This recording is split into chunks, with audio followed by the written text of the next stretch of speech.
Hello साथियों, नमस्कार। मैं हूं आपका दोस्त आशीष पाठक। साथियों, आज हम बात करेंगे 10 ऐसे पॉइंट्स के बारे में कि जो आपका जो डेयरी फार्म है वो उसको प्रॉफिटेबल बनाने के लिए 10 पॉइंट जो है बहुत ही आवश्यक हैं। इन अगर 10 पॉइंट्स को आप अपने डेयरी पर देखते हैं कि और लागू करते हैं तो साथियों आपका खर्च जो है कम हो जाता है। प्रॉफिट आप देखेंगे है कि नहीं, उतना आपका प्रॉफिट कम हो जाता है। और इसे कैसे करना है ताकि आपका प्रॉफिट ज़्यादा हो और खर्च कम हो। और साथियों आपको भविष्य का देखना है, भविष्य का प्लान आपका कैसा है। इन सब चीज़ों को देख करके साथियों ज़्यादातर लोग ऐसे होते हैं, आप देखेंगे कि डेयरी को अपना बिजनेस मान करके ऐसे ही करते हैं। जब आप इसको बिजनेस प्रॉपर करते हैं, बिजनेस बिजनेस रूल से आप करना चालू करते हैं तो फिर आप देखते हैं कि आपको काफ़ी ही फ़र्क फ़र्क समझ में आता है। साथियों, आप अपने डेयरी फार्म के धंधे को बिजनेस समझ कर करेंगे तो आपको ज़्यादा लाभ समझ में आएगा। आपको इसका खर्चा वगैरह जो भी है सब लेखा जोखा करना चाहिए, फिर आपको समझ में आएगा। जब आप बिजनेस तौर पे अगर इसे करेंगे तो आपको खुद समझ में आएगा कि इसका बेनिफिट क्या और खर्चा जो है, इन सब चीज़ों में आपको डिफरेंस और मतलब फ़ायदा नुकसान सब समझ में आने लगेगा। साथियों, दूसरा पॉइंट जो है आपको प्रॉफिटेबल बनाने का डेयरी फार्म को कि साथियों जो पानी है और हरा चारा है अपने पशु को 12 महीना अधिक से अधिक हो सके तो आप उपलब्धता कराइए। अगर हरा चारा की उपलब्धता आप ज़्यादा कराते हैं तो आपका पैसा फालतू जो खर्चा होता है वो कम होगा, दाना पे भी आपका खर्चा कम आएगा। साथियों, पानी अगर आप कंटिन्यू अपने पशु को उपलब्ध कराते हैं तो उसमें आपको ये फ़ायदा होता है कि पशु आपका स्वस्थ रहता है, दूध अधिक देता है। साथियों, उसके बाद चौथे नंबर पे अगर हम बात करेंगे तो वो है नस्ल सुधार। अगर आप नस्ल सुधार पर डेयरी फार्मिंग में दूध बेचते हुए और दूध का प्रोडक्ट बेचते हुए जो भी जैसे भी आप कर रहे हैं करते हुए अगर नस्ल सुधार पे आप बात करेंगे तो साथियों आप देखेंगे कि अगर नस्ल सुधार कर रहे हैं तो आपको उसमें काफ़ी ही जो है एक अलग से आपको बिना पूंजी के एक पूंजी तैयार होता जाता है। फिर आगे भविष्य में आपको बछिया नहीं खरीदना पड़ता है और उसी से हर साल अगर एक पशु आप ले रहे हैं, हर एक बच्चा आप देखिए साथियों, डेयरी में सबसे मेन पॉइंट क्या है कि को हर पशु से आपको हर साल एक बच्चा अगर प्राप्त हो रहा है, आप उससे ले रहे हैं तो आपका डेयरी सक्सेस की तरफ है। तो साथियों, अगर आपका पशु जो है एक बच्चा दे रहा है तो स्वाभाविक सी बात है कि आपको भविष्य में जो पशु है, खरीद पशु के लिए वापस पैसा लगाने की ज़रूरत नहीं पड़ेगा और आप उसी से पैसा कमाते चले जाएंगे। साथियों, इसके बाद पांचवा पॉइंट है कि आपको बछिया ज़रूर तैयार करना चाहिए। जब आप बछिया तैयार करेंगे, उसको अच्छे से डिवार्मिंग करेंगे, 24 से 30 महीने में वो आपका हीट में आ जाएगा। और उसके लिए हीट में आने के लिए उसका डाइट प्लान वैसा करेंगे, उसको मिनरल मिक्सचर देंगे, गाय गाय के रूप में उसको जब तैयार करेंगे तो वो आपका एक पूंजी हो जाएगा साथियों।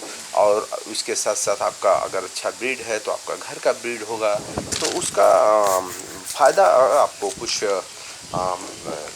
बेहतरीन तरीके से आपको उसका लाभ मिलता है साथियों, क्योंकि उसमें आपको पैसा नहीं लगाना होता है, वो आपके घर का बछिया होता है। तो आप उससे काफ़ी ही ज़्यादा बेनिफिट लेते हैं आप और आपका प्रॉफिटेबल बिजनेस हो जाता है साथियों।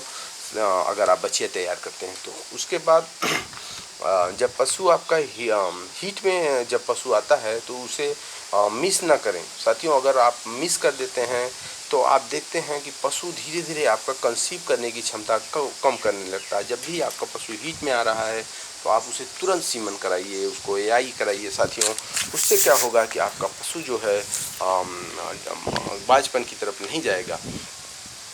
साथियों, क्या आप डिवार्मिंग करते हैं? इस विचार पर भी आपको विचार करना है कि आपका जो डेयरी फार्म है उसमें आप डिवार्मिंग के बारे में कितना टाइम देते हैं, कितना उसके बारे में सोचते हैं। जैसे आप उसको डिवार्मिंग किए तो उसको कहीं पे नोट कर रहे हैं कि नहीं कर रहे हैं और सही समय जानते रहें कि कब उसका हम डिवार्मिंग कराए हैं और कब करेंगे फिर दोबारा। इस टाइम पे डिवार्मिंग वापस कराना है। और इसके साथ साथ साथियों जो बाहरी परजीवी है, जो उसके मक्खी मच्छर और सिंचन, इन सब चीज़ों का भी आपको बराबर उपाय करते रहना है साथियों। इसके बाद अगर नेक्स्ट पॉइंट की बात करेंगे, नेक्स्ट पॉइंट में आपको टीकाकरण जो है बहुत ही आवश्यक होता है। जो रोग होते हैं साथियों, एकाएक जो रोग आते हैं, उनका कोई और दवा नहीं होता है, उनका एकमात्र यही उपाय होता है कि उनका टीकाकरण कराया जाए। तो दोस्तों, वैक्सीनेशन आप जब भी सीजन बदल रहा है तो अपने पशु चिकित्सक से बात करें और अपने पशुओं का वैक्सीनेशन करवाएं। और आप देखेंगे कि वैक्सीनेशन से आपको काफ़ी ही लाभ मिलता है, क्योंकि आपका पशु जो है जो भी वायरल बीमारी है उससे बच जाता है, और आपका पशुधन जो मृत्यु होने का चांसेस रहता है वो कम हो जाता है। तो आप एक डेयरी फार्म प्रॉफिटेबल बनाने में एक ये भी अहम पॉइंट है साथियों। उसके बाद आपको जो टेक्नोलॉजी का ज़माना चल रहा है, तो जितना हो सके आप टेक्नोलॉजी का उपयोग करिए साथियों।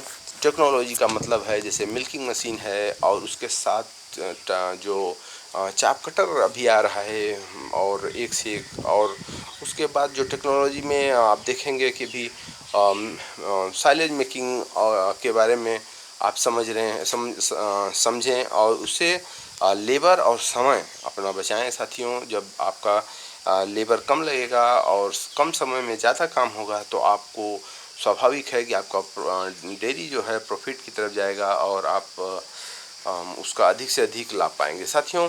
उसके बाद लास्ट पॉइंट हम आपको ये बताना चाहेंगे कि आपको अगर अपना जो पशु को खिलाने का व्यवस्था है, तो आप ये काम कर सकते हैं कि ग्रुपिंग के हिसाब से डाइट प्लान करें। अगर आप ग्रुपिंग के हिसाब से डाइट प्लान करेंगे तो आप देखेंगे कि किसको क्या चाहिए और किसको क्या ध्यान देना है, गाभिन को किस हिसाब से देखना है, दूध वाली को क्या खिलाना है, हीफर है तो उसे क्या खिलाना है, और जो छोटे बच्चे हैं उनको कैसे डिवार्मिंग करना है, क्या करना है, सबका सिस्टम अलग अलग करेंगे तो उससे क्या है केयर उनका ज़्यादा होगा, और सबको अलग अलग जो है जो आप दाना उनके ज़रूरत के हिसाब से देंगे तो उसका पूरा का पूरा लाभ आपको मिलेगा साथियों।